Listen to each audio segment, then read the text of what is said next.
लाज पनि लजाउँछ प्रधानमन्त्रीजी। 40 अरब रुपियाँ लाग्थ्यो यो चुनावमा।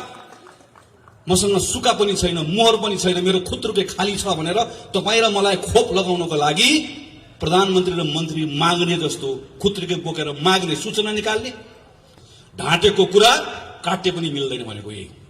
मैले त भनेको छु, अब क्षमा गर्नुहोला प्रधानमन्त्रीजी, तपाईको बारेमा यस्तो टिप्पणी गर्दै गर्दा मलाई यो क्षुद्र टिप्पणी जस्तो लागेको छ, तर म गर्न बाध्य छु।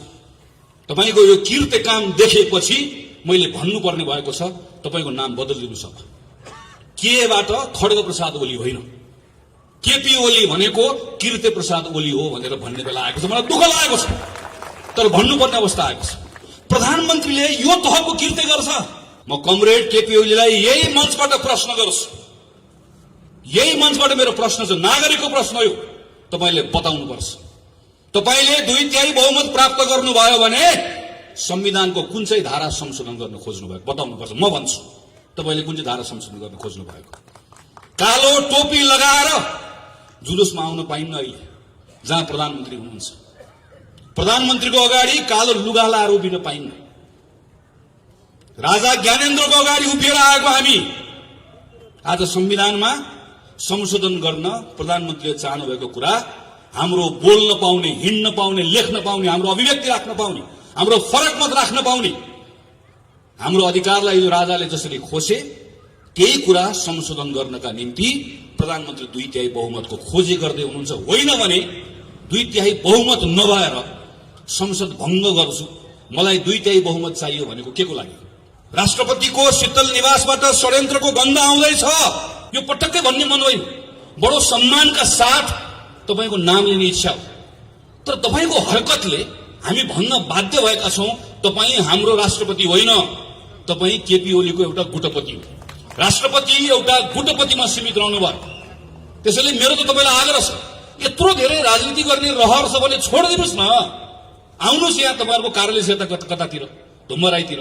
एउटा अध्यक्षको कुर्सी खाली छ, 2टा अध्यक्ष हुने पार्टी हो, एउटा अध्यक्ष गइहाल्नु, आउनुस् बस्नुस्, नेपाली कम्युनिस्ट पार्टीको अध्यक्ष हुनुस्, चलाउनुस्, तपाईकै पार्टी हो।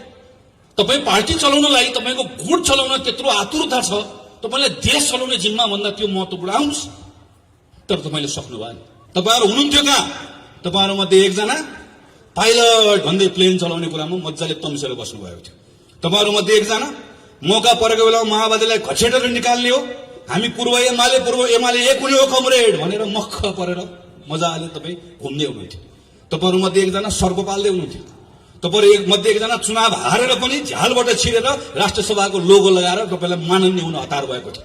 तपाईहरु सबको नारी छान्नु भएको प्रधानमन्त्रीले, नारी छामीकन हेपेको। तर तपाईलाई हेप्दै गर्दा देश पनि हेपियो, चिन्ता यसको कारणले गर्दा। संसदको अपमान गर्ने अनि अहिले आएर झुट कुरा लेख्ने, झुट कुरा बोल्ने। सरकारको कामको दुष्प्रचार रोक्नका लागि मलाई 2/3 चाहियो। कसले गरे दुष्प्रचार? सरकारको काममा प्रश्न कसले उठायो? सञ्चार माध्यमको साथीहरू हुनुहुन्छ यहाँ, माया नगर्नुस्, लेख्नुस्, बोल्नुस्, भन्नुस्, लेखिराख्नु भएको अझै लेख्नुस्। म तपाईलाई पनि आग्रह गर्न चाहन्छु, प्रधानमन्त्रीको संकेत को तर्फ हो? तपाईको कलमको निभ भाँच्न चाहनुहुन्छ, तपाईको क्यामेराको लेन्स भत्काउन चाहनुहुन्छ, तपाईले बोल्दै गरेको ओठमा ताला ठोक्न चाहनुहुन्छ, तपाईँ र मैले चाल्दै गरेको कदमलाई रोक्न चाहनुहुन्छ। होइन भने के को लागि? चित्त बुझ्दैन श्रीमान, चित्त बुझ्दैन। चित्त हाम्रो बुझ्नुपर्छ।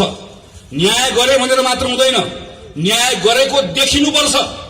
प्रधानमन्त्रीले त खुल्ला भन्नुभएको छ, मैले अदालत मिलाएको छु भनेर। 5 वर्षका निम्ति नेपाल कम्युनिस्ट पार्टीले गाडी हाँक्ने मौका पायो। नेपाली कांग्रेसलाई भनियो, तिमीहरू गाडीको सिटभित्र पछाडिपट्टि गएर बस, हामी थपक्क गएर बसौँ। नेकपाले के भन्यो? 5 वर्षको लागि गाडी हाँक्ने सिटमा, चालकको सिटमा प्रधानमन्त्री केपी ओली बस्नुहुन्छ। हामीले भन्यौं यो तिम्रो कुरा जसलाई राखेर राख। 5 वर्ष छ, गाडी हाँक्न पाएका छौं, पछाडि बस्छौं, अनावश्यक हल्ला गर्दैनौं, दायाँ बायाँ गर्यो भने खबरदार भन्छौं, तर 5 वर्ष थपक्कसँग बस्छौं, गाडी तिमीले चलाऊ, गन्तव्यमा पुर्याऊ भनेर भन्यौं। बीचबीचमा कहिले दायाँ कहिले बायाँ, कहिले यता कहिले उता गर्दै गर्दा खबरदार गर्यौं, सच्याउनका निम्ति दबाब दियौं, हल्ला पनि गर्यौं, तर भत्काउने बिगार्ने काम गर्यो। गाडीको चालकले के गर्यो? अस्ति केही महिना अगाडि हामीलाई भन्यो, एकछिन गाडी रोक्छु, तपाईहरु खाना खानुस्, एकैछिन रोक्छु भनेर भनेको, खाना हामीलाई पठाएर फर्केर आउँदै गर्दा हेरेको गाडी नै भिरबाट झार्दियो, गाडी नै बाँकी छैन। गाडी किन झारेको भनेर भनेको मसँग धेरै न्यु खोज्यो ढाल्ने भनेर भन्छ। तपाईँले गाडी यसरी झार्न पाउनुहुन्छ भनेर सोधेको, उसले के भन्छ हामीलाई, गाडी झार्न पाइँदैन भनेर कहाँ लेखेको छ? गाडी झार्न पाइँदैन भनेर लेखेकोले गर्दा गाडी चलाउने जिम्मा पाएकोले गाडी नै भिरबाट ढाल्यो, गाडी नै छैन। अब त्यही कुरा खोज्न हामीहरू आज सडकमा आएको। जसरी गाडी चलाउने जिम्मा लिएकोले गाडी भिरबाट धकेल्न पाउँदैन, त्यसो धकेल्यो भने आफ्नो अधिकारमा नभएको काम गर्यो भनेर हामीले भन्छौं। त्यसैले प्रधानमन्त्रीले गर्नुभएको यो कामलाई अघि प्रेमबहादुर दाइले भनिसक्नुभयो किन असंवैधानिक हो भनेर। त्योभन्दा अगाडि म के भन्छु भने असंवैधानिक भन्दा अगाडि अनधिकृत हो। बहुमत पाएको प्रधानमन्त्रीले संसद विघटन गर्न पाउने कुरालाई हाम्रो संविधानले चिन्दै गाडी धकेलिदिएको भनेको जस्तै नेपाली कांग्रेसको क्षेत्रीय सभापति राजु श्रेष्ठले गणेश कोइरालालाई तपाई नगर समितिको सभापति होइन भनेर भन्नुभयो, वा जिल्ला सभापति सबुज वानियाले भन्नुभयो भने, वा कसैलाई पार्टीभित्र भन्यो भने त्यो बेलामा हामी के भन्न सक्छौं? विधानमा लेखिएको छैन, विधानमा भएन भनेर भन्न सक्छौं, वा विधानमा छ भनेर भन्न सक्छौं। हामी विधानको छलफल गर्छौं। तर नेपाली कांग्रेसको क्षेत्रीय सभापति राजु श्रेष्ठले नेपाल कम्युनिस्ट पार्टीको नगर कार्य समितिको सभापति रविनजीलाई निकालिदिनु भयो भने रविनजी कुन चाहिँ विधान लिएर आउनुहुन्छ? के भन्नुहुन्छ उहाँ? मलाई कांग्रेसको सभापतिले निकाल्नुभयो भनेर विधान भन्नुहुन्छ? त्यो बेलामा उहाँले के भन्नुहुन्छ? तपाईको अधिकार क्षेत्रको विषय नै होइन, यो अनधिकृत काम हो भनेर भन्नुहुन्छ। प्रधानमन्त्री केपी शर्मा ओलीले गरेको ठ्याक्कै त्यही हो। प्रधानमन्त्री केपी बहुमत प्राप्त प्रधानमन्त्रीले संसद विघटन गर्न पाउने कुरालाई हाम्रो संविधानले चिन्दै त्यो अधिकार दिएकै छैन। संविधानमा लेखेको छ कि छैन? संविधान सभामा तपाईले जिम्मा दिएर पठाएर आएको सदस्य दुईटै संविधान सभामा काम गरेर आएको, अझ संयोगले दोस्रो संविधान सभाभित्र मस्यौदा समितिमै काम गरेर आएको, एउटा छलफलमा भाग लिएको छ र प्रत्येक छलफलमा भाग लिएको कुरालाई टिपोट गरेर राखेको छ। संसदभित्र त्यहाँभित्र संविधान सभाभित्र भएको छलफलको एउटा रेकर्ड संविधान सभामा पनि छ। नसाको सुरमा छलफल गरेको होइन, सुझबुझ राखेर छलफल गरेको, देशको लागि गरेको। 47 सालको संविधानमा लेखिएको थियो धारा 53 मा बकाइदासम्म प्रधानमन्त्रीले चाहेको बेलामा संसद विघटन गर्न पाउँछ।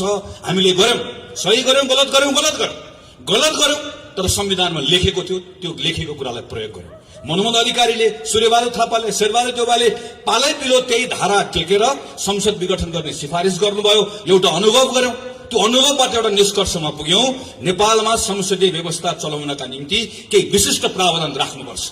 पार्टी आउँछ, बहुमत ल्याउँछ, पार्टीमा झगडा हुन्छ र बहुमत प्राप्त गरेको प्रधानमन्त्रीले पार्टीको झगडाको भारी संसदलाई बोकाइदिन्छ।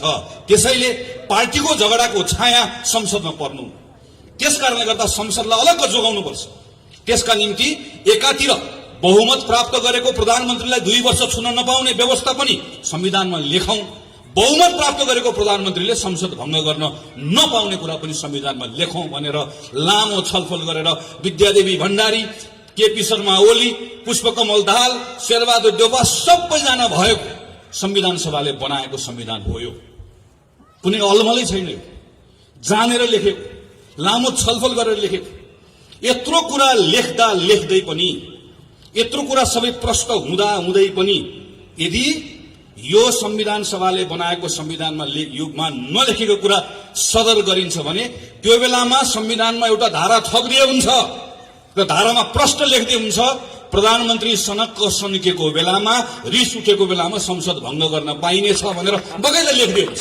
भएको त्यति मात्रै हो। यो अहिले संसद भंग भएको प्रधानमन्त्री सन्किएर मात्र हो। यो भन्दा दायाँ बायाँ अरु केही पनि छैन। नपत्ता हेर्नुस्, प्रधानमन्त्रीले राष्ट्रपतिलाई दिनुभएको पत्र एकपल्ट पल्टाएर हेर्नुस्, के लेख्नु भएको छ? उहाँ भन्नुहुन्छ 2/3 बहुमत नभएकोले, 2/3 बहुमत चाहिने भएकोले यो संसद भंग गरेको छु। लेख्नुभएको के हो? 2/3 बहुमत किन रे? मलाई संविधान संशोधन गर्नु परेकोले 2/3 बहुमत चाहियो। म कमरेड केपी ओलीलाई यही मञ्चबाट प्रश्न गर्छु, यही मञ्चबाट मेरो प्रश्न छ, नागरिकको प्रश्न हो, तपाईले बताउनुपर्छ। तपाईले 2/3 बहुमत प्राप्त गर्नुभयो भने संविधानको कुन चाहिँ धारा संशोधन गर्न खोज्नु भएको बताउनुपर्छ। म भन्छु तपाईले कुन चाहिँ धारा संशोधन गर्न खोज्नु भएको। कालो टोपी लगाएर जुलुसमा आउन पाइन्न अहिले जहाँ प्रधानमन्त्री हुनुहुन्छ। प्रधानमन्त्रीको अगाडि कालो लुगा लाएर उभिन पाइन्न।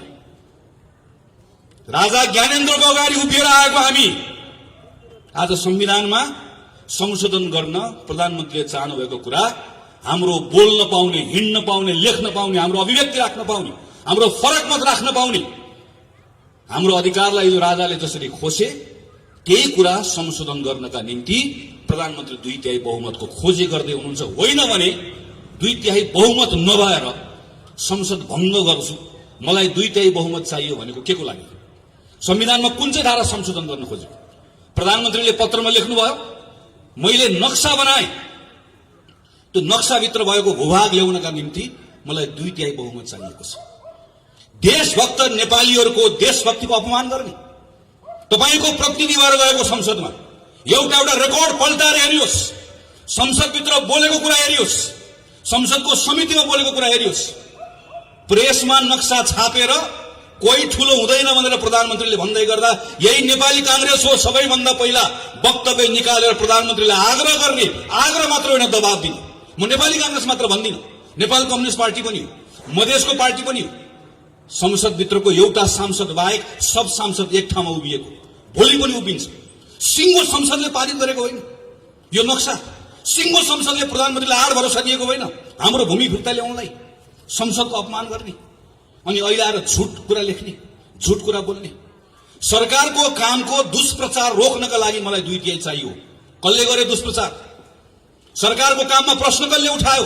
सञ्चार माध्यमको साथीहरू हुनुहुन्छ यहाँ, माया नगर्नुहोस्, लेख्नुहोस्, बोल्नुहोस्, भन्नुहोस्, लेखिराख्नु भएको अझै लेख्नुहोस्। म तपाईँलाई पनि आग्रह गर्न चाहन्छु, प्रधानमन्त्रीको संकेत को तर्फ हो? तपाईँको कलमको निभ भाँच्न चाहनुहुन्छ, तपाईँको क्यामेराको लेन्स भत्काउन चाहनुहुन्छ, तपाईँले बोलेको बोल्दै गरेको ओठमा ताला ठोक्न चाहनुहुन्छ, तपाईँ र मैले चाल्दै गरेको कलमलाई रोक्न चाहनुहुन्छ। होइन भने के को लागि? संसदमा अहिले विचाराधीन भएको विधेयकलाई एकपटक पल्टाएर हेरौँ, सरकारको नियत थाहा हुन्छ। मैले कोभिडमा काम गर्न सकिनँ, मलाई 2/3 बहुमत चाहियो। लाज पनि लजाउँछ प्रधानमन्त्रीजी। 40 अरब रुपियाँ लाग्छ यो चुनावमा, मसँग सुका पनि छैन, मोहर पनि छैन, मेरो खुत्रुके खाली छ भनेर तपाईँ र मलाई खोप लगाउनको लागि प्रधानमन्त्री र मन्त्री माग्ने जस्तो खुत्रुके बोकेर माग्ने, सूचना निकाल्ने अनि 40 अरब लाग्ने चुनावको भारी हामीलाई बोकाउने अनि उल्टो पत्रमा के लेख्ने कि मलाई कोभिडमा काम गर्नका निम्ति 2/3 बहुमत चाहियो भनेर लेख्ने। यस्तो निर्लज्जताको पराकाष्ठा हो। त्यसैले प्रधानमन्त्रीले यो बेलामा अनाधिकृत, असंवैधानिक मात्र होइन, चरम अराजनीतिक काम पनि हो। देश कुन अवस्थामा छ? हाम्रो अवस्था के हो? 101 शक्ति राष्ट्रहरू समेत हल्लिएको बेला छ। अमेरिकाको नयाँ राष्ट्रपति निर्वाचित भएर आउँदै गरेको राष्ट्रपति के भन्छ? म 1 महिनाभित्रमा यति करोडलाई म खोप दिन्छु भनेर भन्छ। सिङ्गो संसारमा निर्वाचन आएका मानिसहरू आफ्नो नागरिकको जनस्वास्थ्यको विषयमा के गर्ने, रोजगारी गुमाएका छन् कसरी पुनर्स्थापित गर्ने, कसरी किसानलाई, मजदुरलाई, सारा मान्छे सबतिर छटपट्टि भइरहेको बेलामा नागरिकलाई कसरी मद्दत गर्ने भन्ने भइरहेको बेलामा हाम्रो प्रधानमन्त्री हिजो संसद चलिरहेको बेलामा संसद रोकेर अर्काको पार्टी फुटाएर संसद अपहरण गर्ने प्रयास गर्नुहुन्छ। मैले गनेर राखेको थिएँ 28-29 दिनसम्म प्रधानमन्त्रीले 17-18 घण्टा काम गर्नुभयो, म्याराथन मिटिङ गर्नुभयो, तर एक पटक तपाईँ र मेरा बारेमा, नागरिकको बारेमा चिन्ता गर्नु भएन। 9 महिना सिंहदरबार टेक्नु भएन र आज सारा देशभरिका जनता रोग भोग शोकको बेलामा डुबेको बेलामा, यिनका बारेमा सोच्नु पर्ने बेलामा हाम्रो काँधमा यो बेलामा सांसदहरू सबै त्यो जिम्मेवारी बोकेर हिँड्नुपर्ने बेलामा हामीलाई हाम्रो शिरमा आएर निर्वाचन थोपर्नु भएको छ र भन्नुहुन्छ मलाई 2/3 बहुमत चाहिएको छ। असंवैधानिक पनि छ, अनधिकृत पनि छ, अराजनीतिक पनि छ। यति मात्र छैन, यो किर्ते पनि छ। हामीले हिजो मात्र अदालतको बहस हेर्यौं, सुन्यौं। संवैधानिक परिषदको सिफारिस गर्दै गर्दा किर्ते गरिएको कुरा त हामीलाई राम्रोसँग थाहा भएकै थियो, तर हिजो अदालतमा केही नयाँ कुराहरू सार्वजनिक भएको छ। पुस 5 गते प्रतिनिधि सभाको विघटन गर्दै गर्दा संविधानको धारा उल्लेख नगरिकन पत्र पठाइएको छ, फेरि अर्को पत्र पठाइएको छ, अदालतमा गएर पत्र फिर्ता ल्याइएको छ। अहिले त्यसलाई ढाकछोप गर्ने कुरा कोसिस गरिएको छ। ढाँटेको कुरा काट्टे पनि मिल्दैन भनेको यही। मैले त भनेको छु, अब क्षमा गर्नुहोला प्रधानमन्त्रीजी, तपाईको बारेमा यस्तो टिप्पणी गर्दै गर्दा मलाई यो क्षुद्र टिप्पणी जस्तो लागेको छ, तर म गर्न बाध्य छु। तपाईको यो किर्ते काम देखेपछि मैले भन्नुपर्ने भएको छ, तपाईको नाम बदलिदिनुहोस्। अब केबाट खड्ग प्रसाद ओली होइन, केपी ओली भनेको कीर्ति प्रसाद ओली हो भनेर भन्ने बेला आएको छ। मलाई दुःख लागेको छ, तर भन्नुपर्ने अवस्था आएको छ। प्रधानमन्त्रीले यो तहको कीर्ति गर्छ अदालतसँग गएर, राष्ट्रपतिको कार्यालयमा गएर। अनि म अचम्म पर्छु, प्रधानमन्त्रीको वरिपरि हिँड्ने मानिस हाम्रै नगरपालिकाको पनि हुनुहुन्छ साथीहरू। प्रधानमन्त्रीको वरिपरि तपाईँ भन्नुपर्ने, तपाईँ नाङ्गै हुनुहुन्छ प्रधानमन्त्रीजी भन्नुपर्ने, कुरी कुरी भन्नुपर्ने बेलामा वाह वाह भनेको छ, ताली बजाएको छ, ताली बजाएको छ, उचालेको छ, उकासेको छ, हाँसेको छ, थप्पडी बजाएको छ। अलिकति अप्ठ्यारो लाग्दैन? विवेक छैन? भोलि भोलि जवाफ दिनु पर्दैन? म आज सुभाष निमाको सुन्दै थिएँ, मैले कसको कसको नाम बिर्सेर भन्दै हुनुहुन्थ्यो। नाम होइन कमरेड, तपाईँले संविधानै बिर्सनु, तपाईँले आफ्नो जिम्मेवारी नै बिर्सनु भयो, तपाईँले आफ्नो हैसियत नै बिर्सनु भयो। सुभाष निमाङलाई थोरै पनि अप्ठ्यारो लाग्दैन? अहिले पनि आज पनि उभिएर आज पनि कुन चाहिँ हलमा कहाँ गएर बोल्दै हुनुहुन्छ, मैले बाटोमा आएर हेर्दै थिएँ। यो संविधान सम्मत छ भनेर भन्न सक्नुहुन्न, अहिले पनि भन्ने आँट छैन। तर पनि आएर यो बेलामा आएर प्रधानमन्त्रीले गलत गरे पनि भन्न सक्नुहुन्न। यस्तो सबै म यसो हेर्छु वरिपरि बसेको मानिसहरू, प्रधानमन्त्रीको टोली। प्रधानमन्त्री त हुनुभयो उहाँको केपी ओली र ओलीको टोली। हाम्रो समस्या यहाँ हो। ओली र ओलीको टोली सँगसँगै अर्को ठूलो समस्या भनेको राष्ट्रपति हो। राष्ट्रपतिजी, मैले अस्ति पनि भने कार्यक्रममा, प्रथम नागरिक, हाम्रो 12 आमाभन्दा पनि माथि। राष्ट्रपतिको निवास भनेको शीतल निवासको वरिपरि गइसकेपछि श्रद्धाले शिर झुक्नुपर्ने हो। हाम्रो त्यो सद्भाव हुनुपर्ने हो नि। तब हामी सबैको प्रथम हिजो राष्ट्रपति कुनै पार्टीमा आबद्ध हुन्छ, राष्ट्रपति कुनै व्यक्ति कुनै कोहीसँग नजिक हुन्छ, हिजो कहीँ न कहीँ राजनीतिक पृष्ठभूमिबाट आएको हुन्छ। तर एकपटक त्यो ठाउँमा गएर बसिसके पछाडि, त्यो जिम्मेवारी लिइसके पछाडि त हाम्रो प्रथम नागरिक हो नि। वन्स प्रेसिडेन्ट अलवेज प्रेसिडेन्ट भनेर भन्छ। पूर्व राष्ट्रपति हुँदैन। रामवरण यादव पूर्व राष्ट्रपति होइन, राष्ट्रपति रामवरण यादव। एकपटकको राष्ट्रपति सधैँभरि राष्ट्रपति हुन्छ। अमेरिकामा प्रेसिडेन्ट ओबामा भनेको जस्तै, अमेरिकामा प्रेसिडेन्ट क्लिन्टन भनेको जस्तै हामीले पनि त्यस्तै संस्था निर्माण गर्न खोजेको। तर हेर्नुहोस् त, राष्ट्रपतिको पनि नाम बदलिनु पर्ने अवस्था आयो। मलाई क्षमा गर्नु राष्ट्रपतिजी, दुःख लागेको छ। यो पटक्कै भन्ने मन होइन, बडो सम्मानका साथ तपाईँको नाम लिने इच्छा हो। तर तपाईँको हरकतले हामी भन्न बाध्य भएका छौँ, तपाईँ हाम्रो राष्ट्रपति होइन, तपाईँ केपी ओलीको एउटा गुटपति हो। राष्ट्रपति एउटा गुटपतिमा सीमित रहनु भयो। त्यसैले मेरो त तपाईँलाई आग्रह छ, यत्रो धेरै राजनीति गर्ने रहर छ भने छोडिदिनुहोस् न।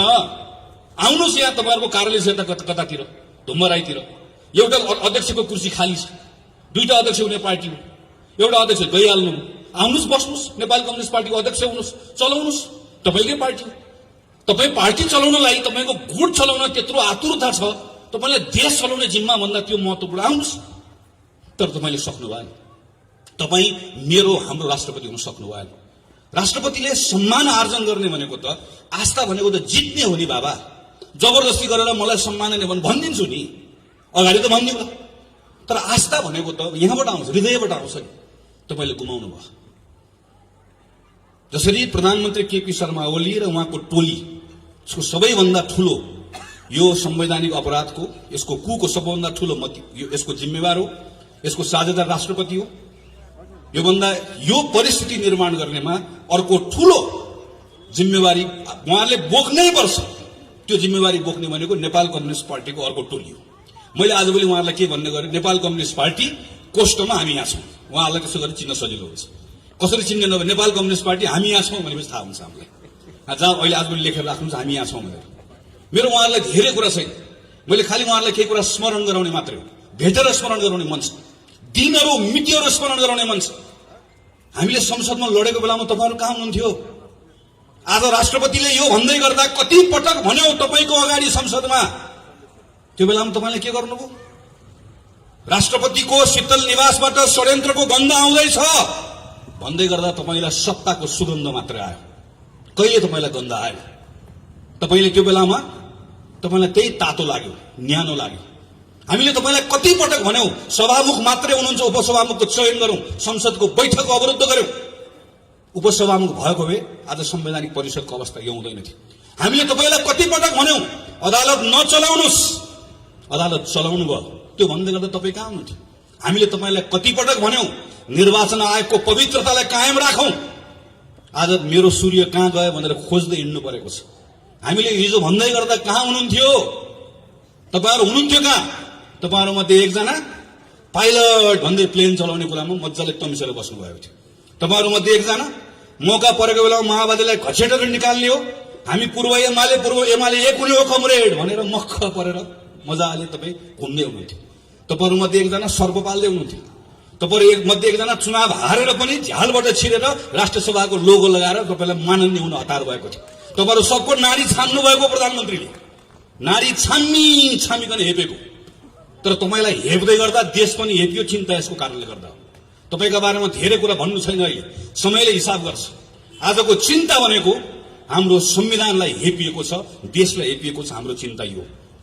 र संविधानलाई हेपिएको बेलामा, देशलाई हेपिएको बेलामा अरु खुद्रा मसिना कुराको हिसाब किताब पछाडी गरौँला। यो बेलामा प्रधानमन्त्री केपी शर्मा ओलीले गर्नुभएको असंवैधानिक कदमलाई, त्यसलाई खारेज गर्ने कुरा नै सबैभन्दा महत्त्वपूर्ण कुरा हो। र यो खारेज गर्ने कुरामा आज सेन्टरमा को छ? अदालत छ। हामी सबै एउटा विश्वासको आँखको साथमा अदालततर्फ हेरिरहेका छौँ।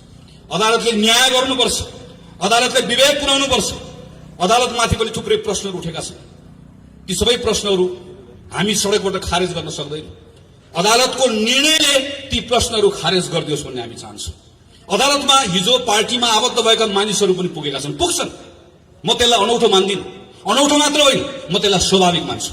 प्रेमबहादुर दाइ यहाँ हुनुहुन्छ, आज कांग्रेसको नेता हुनुहुन्छ, मभन्दा पहिलादेखि नेपाली कांग्रेस पार्टीमा लाग्नु भएको वरिष्ठ अधिवक्ता हुनुहुन्छ। तर यो हामी प्रेमबहादुर दाइहरूले सिकेको, हामीलाई सिकाएको कुरा यही जवाफ दिनुपर्छ। पत्र कहाँ गयो? अदालतमा दर्ता भएको पत्र सरकारले कसरी लिएर गयो? दोषीको हो, दोषीलाई दण्ड दिनुपर्छ। होइन भने यसलाई खालि यताउता पन्छाएर मात्रै चित्त बुझ्दैन श्रीमान, चित्त बुझ्दैन। चित्त हाम्रो बुझ्नुपर्छ। न्याय गरे भनेर मात्र हुँदैन, न्याय गरेको देखिनुपर्छ। प्रधानमन्त्रीले त खुल्ला भन्नुभएको छ, मैले अदालत मिलाएको छु भनेर। हामी अदालतको सम्मान रहोस् भन्ने चाहन्छौँ। अदालतलाई हाम्रो संविधानले सर्वोच्च अदालत भनेर मात्र चिन्छ। सम्मानित अदालत त हामीले बनाएको। सम्मान भनेको मैले फेरि भन्छु आर्जन गर्ने हो, जबरजस्ती कहीँबाट सम्मान आउँदैन। त्यो सम्मान नगुमोस्, अदालतको साख नगुमोस्। यदि अदालतको साख गुम्यो भने त्यसपछि हाम्रो अदालतको नाम सर्वोच्च अदालत होइन, सेटिङ अदालत हुन पुग्छ। त्यो नहोस् भन्ने हाम्रो चाहना हो। किनकि विश्वास हो, भरोसा हो। सबैभन्दा बढी अदालतप्रतिको विश्वास र भरोसा हाम्रो छ। त्यसकारणले गर्दा चिन्ता हाम्रो छ। यो चिन्ताले भनेको यो अदालतप्रतिको सम्मान, त्यो सम्मानको कारणले गर्दा भनेको। त्यसैले आदरणीय साथीहरू, आदरणीय अग्रजहरू, यो बेलामा यस कारणले गर्दा नेपाली कांग्रेस सडकमा आएको छ। एउटै प्रश्न बोकेर आएको छ, एउटै विचार बोकेर आएको छ, एउटै मन लिएर आएको छ। कोही अल्मलिनु पर्दैन। पार्टीका नेताहरूले भनेका कुराहरू, तरिकाहरू, आफ्नो शैलीहरू होलान्, शैलीहरू फरक हुन सक्दैन। हाम्रो कुरा एउटै छ, हाम्रो कुरा एउटै छ। र हाम्रो त्यो कुरा भनेको प्रधानमन्त्रीले गर्नुभएको काम असंवैधानिक हो। त्यसकारणले गर्दा आजको दिनमा असंवैधानिक कदम खारेज हुनुपर्छ र संविधानको पुनर्स्थापना हुनुपर्छ। यहाँ त संविधान चलाइएको छ, संसदको पुनर्स्थापना वा निर्वाचन यो त गौण कुरा। यहाँ मुख्य कुरा भनेको संविधानको पुनर्स्थापना। संविधान ठिक ट्र्याकमा आइसकेपछि संसद आउँछ, संसद पुनर्स्थापना हुन्छ। पुनर्स्थापित संसदले देशलाई फेरि लाने निर्वाचनमै हो। देश ढिलो चाँडो निर्वाचनमै जान्छ। त्यो निर्वाचनबाट नयाँ जनादेश आउँछ। त्यही नयाँ जनादेशले फेरि सबै कुरालाई ठिकठाक ढङ्गले सम्हाल्छ। तर त्यहाँसम्म पुग्नका निम्ति जाने बाटो ठिक हुनुपर्छ।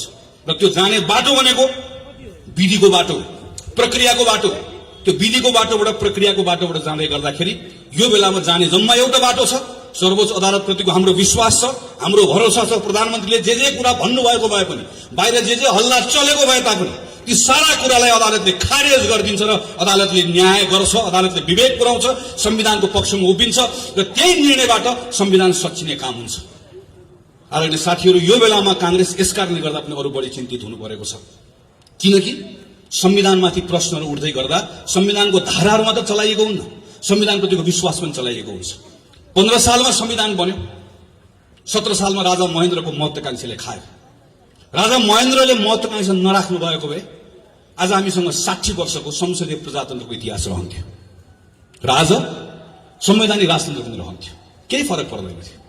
हामी संवैधानिक राजतन्त्र भएको, संसदीय प्रजातन्त्र भएको, एउटा परिपक्व हाम्रो राजनीतिक आर्थिक संस्थाहरू भएको, लोकतान्त्रिक संस्थाहरू भएको नेपाल एउटा विकासको अर्को चरणमा पुगिसकेको देश हुन्थ्यो।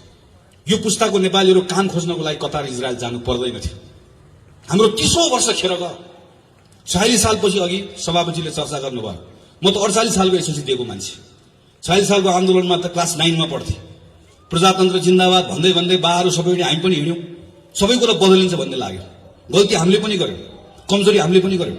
महामारीको दुस्साहस, यत्रो मानिसहरू मारे अनाथ, दरबारको षड्यन्त्र, फेरि गयो 10-15 वर्ष खेर। 65 सालपछि फेरि आयो। यो पनि त 12-13 वर्ष भइसक्यो। 10 वर्ष लाग्यो। राजनीतिक संक्रमणको नाममा एउटा संविधान सभा आयो, भङ्ग भयो, यो भयो, त्यो भयो, बल्ल बल्ल संविधान आयो। अब एउटा मान्छेलाई सनक छले भत्काइदिने अब। अनि वैशाखपछि के गर्ने हो? संविधानले त बाटो देखाउँदैन।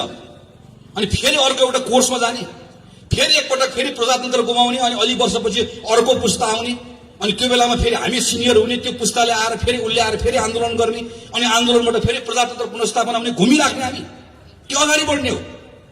हाम्रा कति विषयहरू छन्, हाम्रा कति मुद्दाहरू छन्, यी तमाम विषयलाई सम्बोधन गरेर अगाडि बढ्ने होइन। त्यस कारणले गर्दा यो संविधान चलाएको कुरालाई सामान्य रूपमा नलिउँ। म खास गरी तन्नेरी साथीहरूलाई आग्रह गर्छु, जेनेरेसनको कुरा हो यो। मैले देखेको छु मेरो आँखा अगाडि मेरो जेनेरेसन, जसले योभन्दा फरक ढङ्गबाट सायद योगदान पुर्याउन सक्थ्यो होला। गयो नि हाम्रो 15-20 वर्ष, अर्को जेनेरेसनको जान्छ। नेपाललाई यही अवस्थामा राख्ने हो कि अगाडि लिएर जाने हो? म त म मात्र होइन, हामी सबै चाहन्छौँ, सायद होइन पक्कै पनि हामी सबै चाहन्छौँ हाम्रो जीवनकालमा हाम्रो देश बदलिएको हेर्न चाहन्छौँ नि। हामी यस्तो परिचय भएको नेपाल चाहन्नौँ नि, यो बदलेको चाहन्छौँ, विकासको अर्को चरणमा पुग्न चाहन्छौँ। यसरी पुगिन्छ, पुगिन्न नि। त्यसैले अहिले जहाँनिर यसलाई रोक्ने प्रयास भएको छ, यसबाट बचाउनुपर्छ। हेर्नुहोस्, जब शासकहरू कमजोर हुन्छन् त्यो बेलामा तिनले जनताको भावनासँग खेल्न थाल्छन्। कोही धर्मको नाममा खेल्छन्।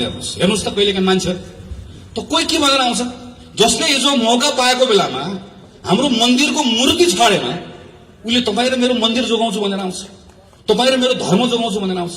हाम्रो धर्म यति कमजोर छ। अनि हामीले कहिलेकाहीँ लाग्छ हो हाम्रो बा खतरामा पऱ्यो, यसले जोगाइदिन्छ कि हामीलाई लाग्छ। कहिले हाम्रो जात जोगाउँछु भनेर आउँछ, अनि अर्को को आउँछ, कहिले देश जोगाउँछु भनेर आउँछ। नक्सा बनाएको बेलामा म सम्झन्छु, जब भारतले एकतर्फी नक्सा बनायो, हामी सब बोल्यौँ, काङ्ग्रेस कम्युनिस्ट सबै बोल्यौँ। म अहिले पनि प्रधानमन्त्रीलाई आरोप लगाउँदिनँ। प्रधानमन्त्रीले तुरुन्तै नक्सा नबनाउँदै गर्दा सायद देशको प्रधानमन्त्रीले हामीले भन्दा फरक ढङ्गले सोच्नुभयो होला। उहाँले सोच्नु पनि पर्छ। यसलाई हामीले सडकको विषय बनाएन, हामीले उहाँमाथि दबाब दियो, एउटा आधार उहाँलाई दियो, नक्सा बनायो। नक्सा बनायो। आज हामी के चाहन्छौँ, नेपालको जोसुकै प्रधानमन्त्री होस्, अब हामी भारतसँग यो विषयका सन्दर्भमा हामी समान सम्बन्धका आधारमा विषयलाई टुङ्ग्याउन चाहन्छौँ। भारतसँग पनि त्यही हो, चीनसँग पनि त्यही हो, अमेरिकासँग पनि त्यही हो। हाम्रो विदेशसँग हुने सबै सम्बन्धहरू समानताका आधारमा हुनुपर्छ र नेपाल यो ठाउँमा एक ढिक्का भएर उभिनुपर्छ भन्ने चाहन्छु। तर हेर्नुहोस् त यो विषयलाई, कहिले नक्सा बनाएकोले मलाई मेरो पार्टीबाट निकालिदिन खोज्यो, नक्सा बनाएकोले मलाई प्रधानमन्त्री बदलिदिन खोज्यो, नक्सा बनाएको कारणले गर्दा मलाई घेराबन्दी गरेर अलिकति अप्ठ्यारो लाग्दैन? यसो भन्दै गर्दा प्रश्न गर्नु पर्दैन? प्रत्येकले प्रश्न गर्नुपर्छ। हेर्नुहोस्, यही अस्ति मैले हेरेँ, मलाई छक्क पर्छु कहिले। यही जी टेलिभिजनको पत्रकार हो जसले हाम्रो प्रधानमन्त्रीलाई चीनको राजदूतसँग जोडेर अश्लील शब्दहरू प्रयोग गरेर समाचार बजाउँदै गर्दा हामी हो संसदमा बोल्ने, हामी हो सामाजिक सञ्जालमा लेख्ने, खबरदार प्रधानमन्त्री केपी शर्मा ओलीसँग 1000 असहमति छन्, तर मेरो प्रधानमन्त्री हाम्रो प्रधानमन्त्री हो, हाम्रो प्रधानमन्त्रीको बारेमा लेख्ने, खबरदार भनेर लेख्ने हामी हो। मैले लेखेको भाषामाथि त्यो बेलामा गरेको टिप्पणी मैले पनि सम्झन्छु। यसरी नलेख्नुहोस् पछि अप्ठ्यारो पर्ला भनेर लेखेको सम्झन्छु। मैले मात्र होइन, सयौं साथीले लेखे, पत्रकार लेखे, सबले लेखे। अनि हिजो मेरो प्रधानमन्त्रीको अपमान गर्ने, मेरो देशको अपमान गर्ने केही पत्रकारलाई बोलाएर सेटिङ गरेर अनि बालबटार बोलाएर अन्तर्वार्ता दिने, सबले थपडी बजाउने। अनि त्यही पत्रकार भोलिपल्ट गएर फेरि चाहिँ उसले लगेर सर्वत्र फेरि नाङ्गे बनाइदिने सगरमाथामा गएर, अनि फेरि त्यसपछि बर्बाद गरे भनेर भन्ने। सानो कुरामा हामी उत्तेजनामा आउने, बहकिने। त्यो केले गर्छ? कमजोर भयो भने हुन्छ। हामी कमजोर भयो भने हाम्रो भावनासँग खेल्छ, कसैले धर्मको नाममा खेल्छ, कसैले जातको नाममा खेल्छ। आज हाम्रो परराष्ट्र मन्त्री जानुभएको छ, संसद भङ्ग गरेर जानुभएकोले हाम्रो परराष्ट्र मन्त्रीलाई हेपेको छ। यहाँ ठुल्ठुलो कुरा गरेर भयो पत्रकारसँग। हाम्रो परराष्ट्र मन्त्रीले भारतको प्रधानमन्त्री भेट्न पाउनु भएन, उहाँबाट आएको जासुसले भेट्छ, जासुसले मास्क लगाएर आएर छिरेर भेट्छ हाम्रो प्रधानमन्त्री। यहाँ चीनको जासुसले पनि भेट्छ, भारतको जासुसले पनि भेट्छ। हामीले देखेनौँ, पढेनौँ, सुनेनौँ। तर हाम्रो परराष्ट्र मन्त्री भारत भ्रमणमा जाँदै गर्दा भारतको प्रधानमन्त्रीलाई भेट्ने समय पाउनु भयो। यसो भन्दै गर्दा खुच्चिङ म भन्दिनँ, दुःख लागेको छ। र यो कुरालाई हामीले मनमा लिएका छौँ। भोलि हामी यसको हिसाब किताब गर्छौँ, हामी मिलेर गर्छौँ भन्छौँ नि। हामी यसलाई हाम्रो घरभित्रको हाम्रो जनमत निर्माण गर्ने कुरामा प्रयोग गर्दैनौँ, गर्नु पनि हुँदैन। धर्मको कुरा, जातको कुरा, देशको कुरा खेलाची कुरा होइन र यसलाई मौका पाएको बेलामा अर्काको विरुद्ध प्रयोग गर्ने कुरा पनि होइन। तर यिनै कुराहरूलाई प्रयोग गर्न खोजिएको छ। त्यस कारणले गर्दा बोल्नुपर्छ साथीहरू, भन्नुपर्छ। त्यसैले म तपाईँहरू सबलाई आग्रह गर्छु, कोही अलमलमा रहनु पर्दैन। एउटा ठुलो षड्यन्त्र देशमा, ठुलो षड्यन्त्रमा यसलाई हालिसक्यो, अँध्यारो सुरुङमा हालिसक्यो। मैले त सुनिरहेको छु